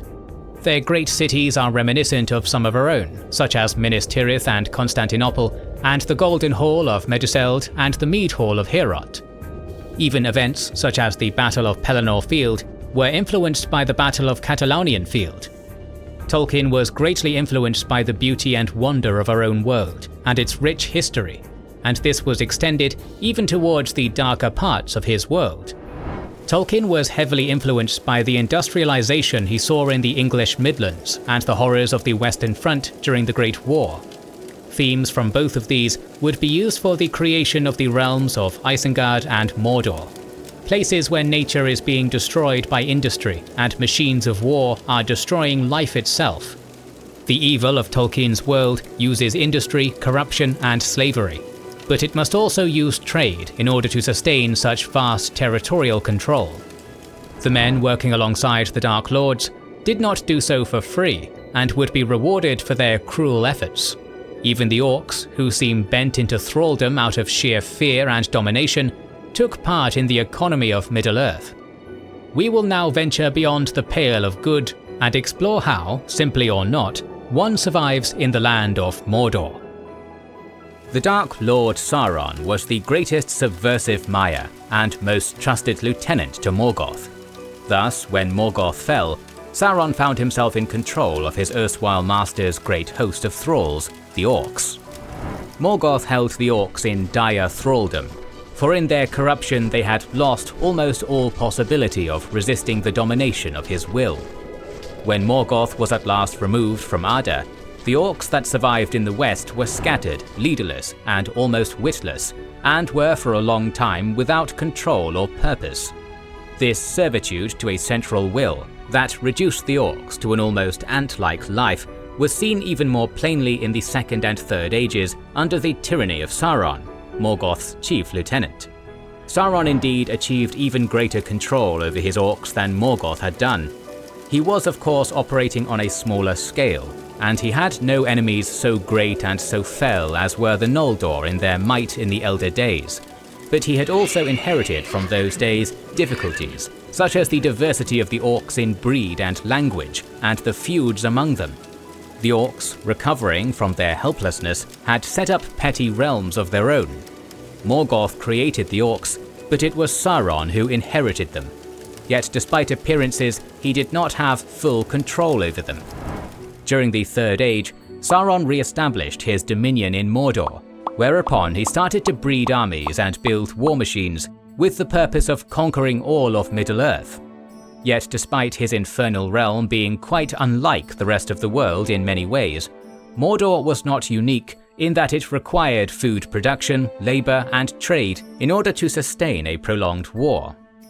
Throughout Tolkien's various works, we receive various tidbits which relate us to the nature of economic activity in Mordor, and that of orcs in general. For example, in 2790 TA, Dwarf King Thror revisited the lost Dwarven city Moria, seeking to restore the abandoned realm of Khazad-dûm, but was attacked by the Orc war chief Azog the Defiler. Azog killed and beheaded Thror, proclaiming himself king over Moria. After this defeat, Thror's companion Nar waited 3 days to retrieve the king's body, until Azog decided to use him as a messenger, resulting in this passage. "Drop it, be off, here's your fee, beggar beard." A small bag struck him. It held a few coins of little worth. While this mockery of Wergild does not necessarily indicate a fully structured orc economy, it does show us orcs understood the value of currency. This also gives us some evidence as to why orcs plunder such items as gold. Perhaps it was used for trade. We also hear another instance when Pippin and Merry are captured by orcs, and they are bickering over their orders. "I am Ugluk, I command. I return to Isengard by the shortest road. Is Saruman master or the Great Eye?" said the evil voice. "We should go back at once to Lugbers." Maybe. Then you'll fly off with our prisoners and get all the pay and praise in Lugbers and leave us to foot it as best we can through the horse country. This indicates a reward system for orcs from Sauron, though we have no way of knowing if it's monetary. Perhaps the payment an orc could receive was food or prestige. One thing we do know is that not all orcs were always enthralled to Sauron, with the orcs of Gundabad and the Misty Mountains ostensibly having no ties to the fallen Maiar. Take for example Goblin Town, which had its own semi-independent ruler, the Goblin King. We get some instances of what orcish independence was like from conversations between Shagrat and Gorbag. We'll see. But anyway, if it does go well, there should be a lot more room. If we get a chance, you and me'll slip off and set up somewhere on our own with a few trusty lads, somewhere where there's good loot nice and handy, and no big bosses. "Ah," said Shagrat, "like old times." During times when Sauron was concealing himself, the orcs became accustomed to independence and formed petty realms of their own, such as Gundabad and Moria, the latter existing in the husk of a Dwarven city. Taking this into account, it would seem that in order to maintain his dominion over orcs, Sauron had to provide something aside from fear to keep them in thraldom. That thing may have been the most basic need of sentient beings: food. Like elves, dwarves, and men, orcs need sustenance, and Tolkien's works provide us with plenty of references to the dietary habits of orcs. As Ugluk mentioned to Snagga, "How do you folk like being called swine by the muckrakers of a dirty little wizard? It's orc flesh they eat, I'll warrant." "I know," growled Ugluk. "The cursed horse boys have got wind of us, but that's all your fault, Snagga. You and the other scouts ought to have your ears cut off. But we are the fighters. We'll feast on horse flesh yet, or something better. But for us, you'd have us run away. We are the fighting Uruk-hai. We slew the great warrior. We took the prisoners. We are the servants of Saruman the Wise, the White Hand, the hand that gives us man's flesh to eat." Well, just about any reader of Tolkien knows the most popular item on the menu for orcs is meat, and just about any kind at that. Yet just as there is a common misconception that all elves are vegetarians, so too is there a misconception that all orcs are exclusively carnivores. When Pippin and Merry are captured by the orcs, they see more than flesh being devoured. An orc stooped over him and flung him some bread and a strip of raw dried fish. He ate the stale grey bread hungrily. The presence of the grey bread would also indicate somewhere there was an orc bakery of sorts, a rather odd image. But for there to be bread, it begs the question, where are they obtaining grain? When Frodo and Sam gazed over the dark lands of Gorgoroth, they wondered how the lord of this realm maintained and fed his slaves and his armies. Yet armies he had. As far as their eyes could reach, along the skirts of the Morgai and away southward, there were camps, some of tents, some ordered like small towns. Gorgoroth was devoid of life, a literal wasteland, where only tangled brambles grew. Sam asked Frodo, "Don't orcs eat and don't they drink, or do they just live on foul air and poison?" Frodo replied, "No, they eat and drink, Sam. The shadow that bred them can only mock, it cannot make. Not real new things of its own. I don't think it gave life to the orcs, it only ruined them and twisted them. And if they are to live at all, they have to live like other living creatures. Foul waters and foul meats they'll take, if they can get no better, but not poison. They fed me, and so I'm better off than you. There must be food and water somewhere in this place." Of course, we know orcs eat and drink, but if Gorgoroth was full of Sauron's armies and slaves, without any sustainable agriculture, how was he feeding them? Neither Sam nor Frodo knew anything of the great slave-worked fields away south in this wide realm, beyond the fumes of the mountain by the dark, sad waters of Lake Nernan. Indeed, Lake Nernan provided lands fertile enough to require slaves to work it. Perhaps it was in Nirn where grain was harvested to make bread. The lands of Nirn had to be exceedingly productive because they would become a large reward for those who underwent the horrors of slavery at the hands of Sauron. During the end of the Return of the King, it is said that after Aragorn was crowned as King Elessar, embassies came from many lands and peoples, from the east and the south, and from the borders of Mirkwood, and from Dunland in the west, and the king pardoned the Easterlings that had given themselves up, and sent them away free, and he made peace with the peoples of Harad, and the slaves of Mordor he released, and gave to them all the lands about Lake Nernan to be their own. And there were brought before him many to receive his praise and reward for their valour, and the last captain of the guard brought to him Beregond to be judged. So from this we can gather the fertility of Nirn was abundant, and with the need for slaves to be brought in, Nirn must have been capable of sustaining most, if not all, of Sauron's Mordor forces. Speaking of slaves, we know that during the War of the Ring, Sauron's armies attacked the realms of men often, such as when the Wain Riders assaulted Gondor, slaying King Narmacil II in 1356 TA, and enslaved the peoples of eastern and southern Rhovanion. In order for Mordor to receive their bounty of goods and slaves from reaches as far as Rhovanion, a tributary ally with a navy was crucial. This ally was of course the Corsairs of Umbar, who enjoyed more independence from Sauron than the Easterlings or Haradrim. The Corsairs assailed Gondor and its fiefdoms for ages, to horrifying effect. During the Return of the King, Aragorn attacked the Corsairs and rescued many slaves. And then to each of the great ships that remained, Aragorn sent one of the Dunedain, and they comforted the captives that were aboard, and bade them put aside fear and be free. That night we rested while others laboured, for there were many captives set free, and many slaves released who had been folk of Gondor taken in raids, and soon also there was a great gathering of men out of Lebanon and the Aethir, and Angbor of Lamadon came up with all the horsemen that he could muster. The Corsairs were a crucial component of Mordor's military and logistical network. With their formidable navy, Umbar allowed Sauron to extract countless slaves and booty back to Mordor from the far reaches of Middle-earth. Other than enslaving their enemies, Mordor acquired a vast amount of slaves and goods from their tributary allies, such as the Southrons and the Easterlings. As told to us in Return of the King, the great roads that ran away east and south to tributary lands, from which the soldiers of the Tower brought long wagon trains of goods and booty and fresh slaves. Here in the northward regions were the mines and forges, and the musterings of long-planned war.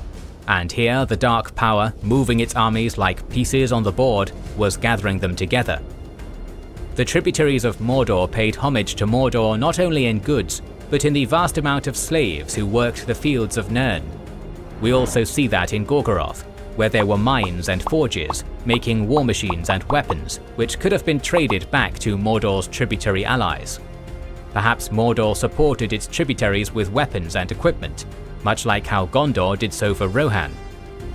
We know from the historic relationship between men and dwarfs that the dominant economic activity of men was that of agriculture, so it has to be expected the tributary lands also provided some foodstuff to help Sauron feed hungry orc mouths. Thus, it seems as if slavery and tributary goods perhaps were enough to meet Mordor's needs. However, it did not stop Mordor from also attempting to trade to make ends meet. In the Two Towers, we hear many rumours about Rohan paying tribute to Mordor. "Then do you not pay tribute to Sauron?" said Gimli. "We do not, and we never have," said Eomer with a flash of his eyes. "Though it comes to my ears that lie has been told. Some years ago the Lord of the Black Land wished to purchase horses of us at a great price, but we refused him, for he puts beasts to evil use. Then he sent plundering orcs, and they carried off what they can, choosing always the black horses. Few of these are now left. For that reason, our feud with the orcs is bitter." Thus it seems Mordor at least attempted to trade, most likely by offering riches from their mines in Gorgoroth, but it was ultimately to no avail. When push came to shove, Sauron opted to simply steal the black horses, whether it was for cavalry or perhaps just for meat.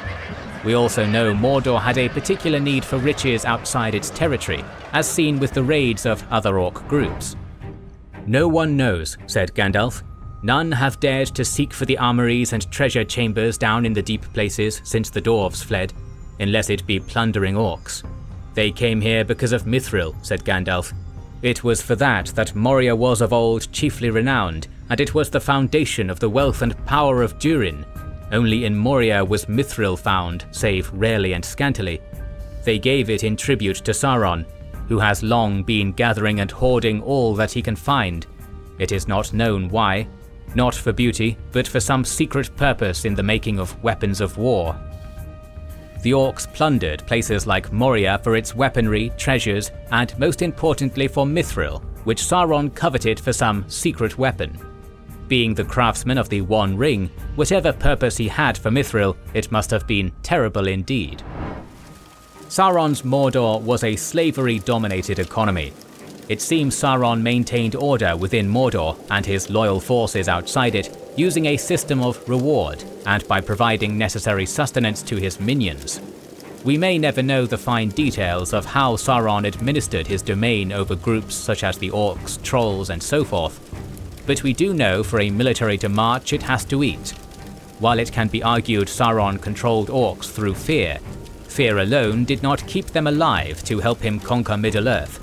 Sauron, like any ruler, had to deal with the logistics of empire building, and Mordor was not easy by any means to support. Through his evil cunning, he was able to build a sophisticated system that used slavery, pillaging, and tribute to make ends meet. The lands of Mordor were sustained by the hardship and misery of a slave labor force, which was provided mostly by their eastern and southern allies. Many readers have pointed out parallels to our own world, seeing Mordor akin to Nazi Germany. Tolkien would have argued his inspiration for Mordor was better found in the works of Beowulf, such as seen in the wilderness that Grendel dwelled. And of course there was the large influence of the industrialized English West Midlands and the trenches of the Great War that aided in creating the horror of Mordor. Yet Mordor was not alone. There were two towers after all. Saruman emulated much of what Sauron did with Mordor to make his own version of industrial hell that was Isengard. If Mordor is to be seen as Nazi Germany, then Isengard would be a closer fit to that of Vichy France. To take this allegory a step further, one can consider the mouth of Sauron to be reminiscent of Vidkun Quisling. During World War II, Quisling became a nefarious term for that of a traitorous collaborator. Much like the treaty imposed upon Vichy France, the mouth of Sauron was promised Isengard as a reward as soon as Gondor and her allies surrendered. Isengard, alongside the lands of the Easterlings and Southrons, provided Mordor with the additional forces it required to maintain dominance over Middle-earth. But armies do not march on empty stomachs. Trade was the key to empire building, and now we will explore the lives of the men of the East, who chose to live their lives and build their society under the shadow of a dark lord. During the First Age, while many of the first ancestors of men chose to befriend the ancient and immortal elves, there were those who feared them and fled east. Dissensions awoke among the Edain, in which the shadow of Morgoth may be discerned. For certain it is that he knew of the coming of men into Beleriand and of their growing friendship with the elves. Indeed, after the Dagor Bragollach, the swarthy Easterlings appeared secretly under the dominion of Morgoth and invaded the people of Hador. And they oppressed them and took their lands and goods and enslaved their children. After Morgoth fell, the Easterlings would go masterless for a while, but as the Second Age began, the Dark Lord Sauron continued Morgoth's work, corrupting the men of the East. During the Third Age, the Easterlings of Rhûn, the southeastern people of Khand, and the southern Haradrim formed a confederacy which attacked the West in TA 1851. The Wain Riders were a people, or a confederacy of many peoples, that came from the East, but they were stronger and better armed than any that had appeared before. They journeyed in great wains, and their chieftains fought in chariots. Stirred up, as was afterwards seen, by the emissaries of Sauron, they made a sudden assault upon Gondor, and King Narmasil II was slain in battle with them beyond Anduin in 1856. The people of eastern and southern Rhovanion were enslaved, and the frontiers of Gondor were for that time withdrawn to the Anduin and the Amin Muil. Much like how the Mongolian horde came suddenly out of the steppe in our world, the Wain Riders continued to pour forth, pillaging and capturing the western peoples of Middle-earth to work as slaves in Sauron's great fields of Nirn. In return for being provided with said slaves, Sauron repaid the Easterlings with forged goods and foodstuffs, while installing titles upon them and deceiving them into believing they would soon rule the lands to the west. Alongside the men of the east were the men of the south. The aforementioned Haradrim, or Southrons, were an independent peoples, mostly isolated from the rest of Middle-earth until the Second Age. During the age of King Tar-Kiatan the shipbuilder, the men of Numenor exacted tribute and oppressed the Haradrim, often killing and enslaving them. Sauron also had influence among the Southrons during this time, but he was not strong enough to challenge the Númenóreans. However, after Numenor's downfall, Sauron returned to the south to assert his control there. With the aid and counsel of Sauron, they multiplied then possessions, and they devised engines, and they built ever greater ships. And they sailed now with power and armory to Middle-earth, and they came no longer as bringers of gifts, nor even as rulers, but as fierce men of war. And they hunted the men of Middle-earth and took their goods and enslaved them, and many they slew cruelly upon their altars. Much like how the Easterlings raided the north, the Haradrim would invade the south, procuring slaves for Sauron, who would reward them greatly with engines, armory, and titles. One of the mightiest of Sauron's allies were the Corsairs of Umbar, which had once been one of the greatest seafaring colonies of the Númenóreans. In SA 2280, after the downfall of Numenor, Umbar was made into a great fortress, where it would become a refuge for Númenórean refugees who chose to cast their allegiance to Sauron, known henceforth as Black Númenóreans. The rebels of Umbar had never ceased to make war on Gondor since the death of Castamir, attacking its ships and raiding its coast at every opportunity, learning through spies that Minadil was at Peligir, suspecting no peril since the crushing of Harad and Umbar by his father. Angamitar and Sangayanda, leaders of the Corsairs of Umbar, great-grandsons of Castamir, made a raid up Anduin, slew the king, ravaged Peligir and the coasts, and escaped with great booty. Much like the great Ottoman Corsairs of our world, the Corsairs of Umbar pillaged and enslaved great numbers of peoples, especially from Gondor and Rohan.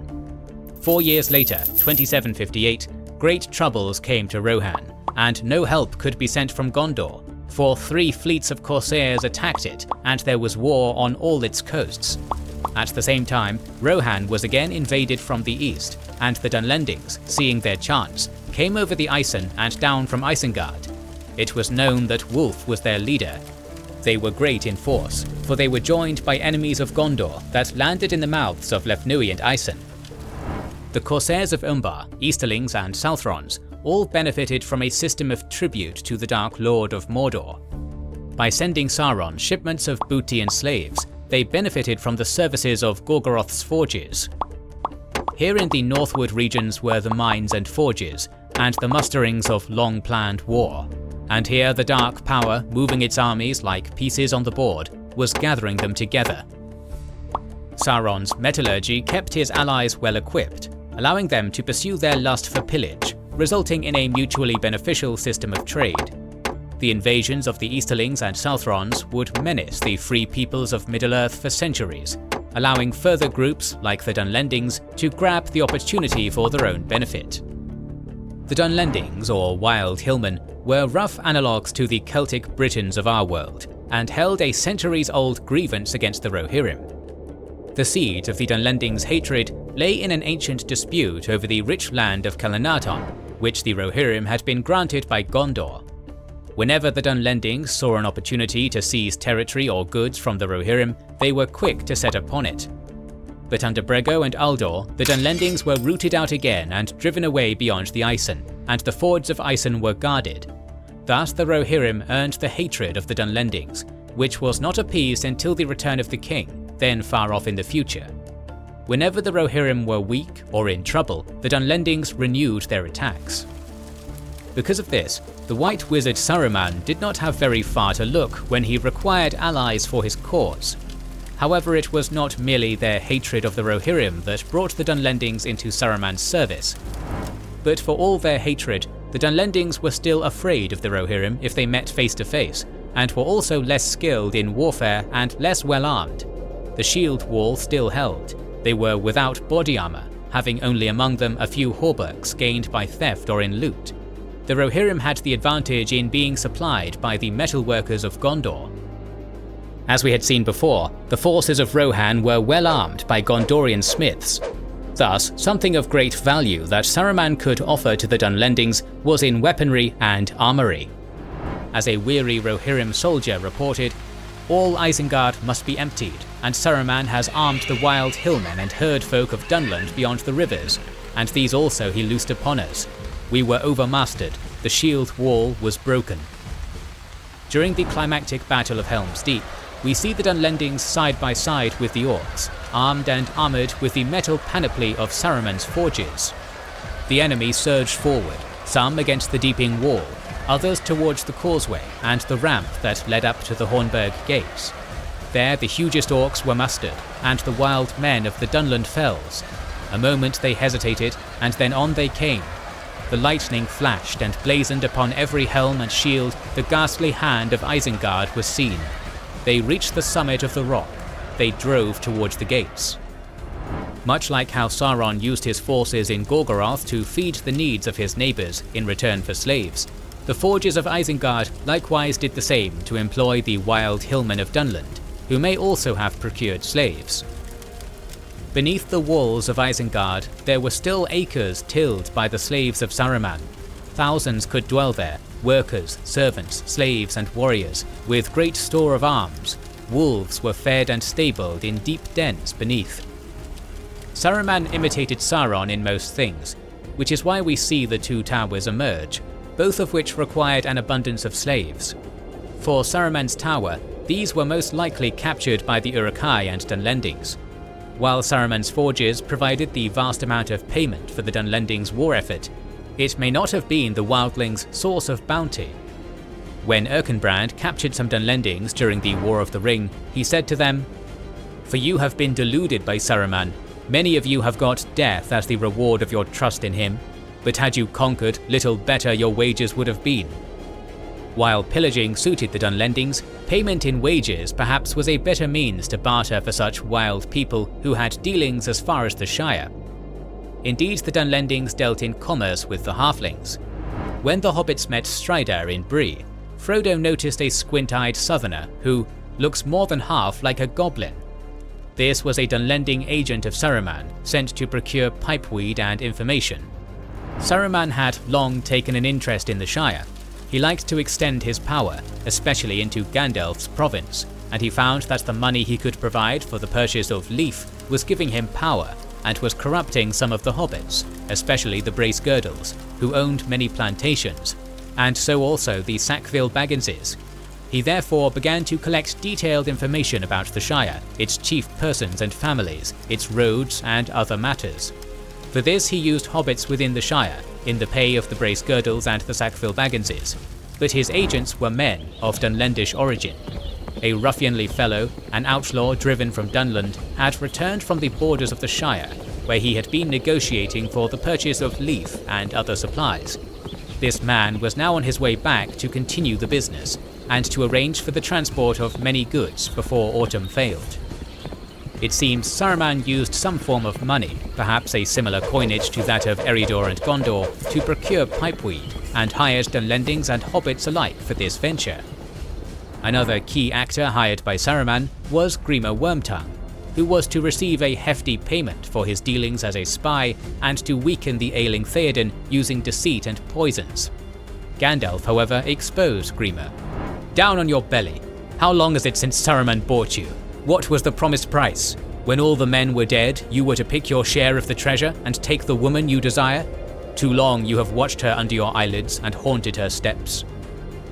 Grima would never receive payment for his dubious services, and would ultimately share the same sad fate as Saruman, becoming a beggar in Dunland.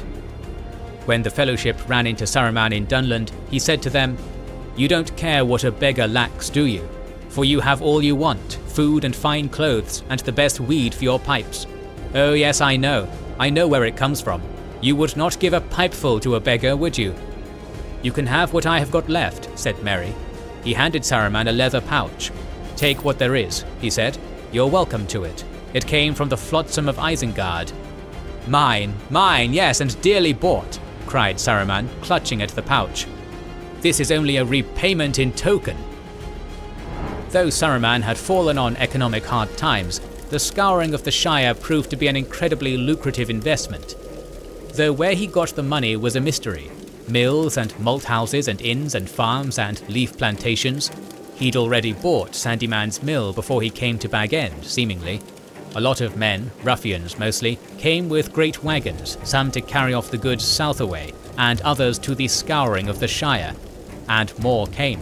And before we knew where we were, they were planted here and there all over the Shire. To procure so much pipeweed and property would have cost much indeed. This is perhaps what drove Saruman to require more and more slaves to keep the great forges of Isengard running. The Dark allies to Sauron were bound by Middle-earth's vast economic systems. Many sought weaponry and armory to help their raiding and pillaging, which in turn allowed them to pay for such goods. Slaves were a crucial component, both to be procured and in turn work fields for sustenance in the dark lands of Nurn. Saruman, like Sauron, utilized a slavery system to produce goods that could be traded. In this manner, the allies of Sauron all contributed economically, for armies do not march on empty stomachs nor empty-handed. One of Tolkien's more famous quotes was, "I cordially dislike allegory in all its manifestations, and always have done so since I grew old and wary enough to detect its presence. I much prefer history, true or feigned, with its varied applicability to the thought and experience of readers. I think that many confuse applicability with allegory, but the one resides in the freedom of the reader, and the other in the purposed domination of the author." Although Tolkien hated allegories ever since the publication of his work, many readers have found countless allegories, such as The Lord of the Rings and that of the Great War. Tolkien preferred his work to be applicable to the real world, rather than having to be held up by allegory. He spent a considerable amount of thought to the whithertos and why-fors of everyday life in his world, and this leads many to believe he simply forgot to include mention of economic activity. As the reader peels back the many layers of his works, you can see this to not be the case. While it is true that Tolkien was a philologist and not an economist, this does not mean he did not have a deep understanding of such matters. His works incorporated economic activity as a matter of fact, something that is always there in the background. When we read many myths or stories of our own world's history, Do the authors of such tales always delve deeply on the economic activity of our past? In order for the grand civilizations to maintain themselves within Arda, they all required trade in some form. The Hobbits led a non-industrialized agrarian society with a small government and a small internal economy with limited external trade. The Dwarfs benefited from an interdependent trade network based on specialized labor, further aiding the economies between men and elves. Elves lived mostly off the land, utilizing magic and trade to fill the gaps of their needs. Men were the great cultivators of foodstuffs, and a sort of harmony was met through the trade amongst all the children of Iluvatar. Even the forces of evil succumbed to the necessities of trade, as seen with Sauron and his copycat Saruman in their slave-based economies, trading forged goods for slaves to work their fields and smithies. While at the surface, it looks like there was not too much thought placed upon the dealings of trade, upon a closer look, there is always more to this than meets the eye. We're planning to cover the lore of many other fantasy, sci-fi and space opera universes, so make sure you have subscribed and pressed the bell button. Please consider liking and sharing, as it helps immensely, and don't forget to comment. We'll try to read and respond to every comment, as we want to know what you think about this video and which videos you hope to see in the future. This is the Wizards and Warriors channel, and we'll catch you on the next one.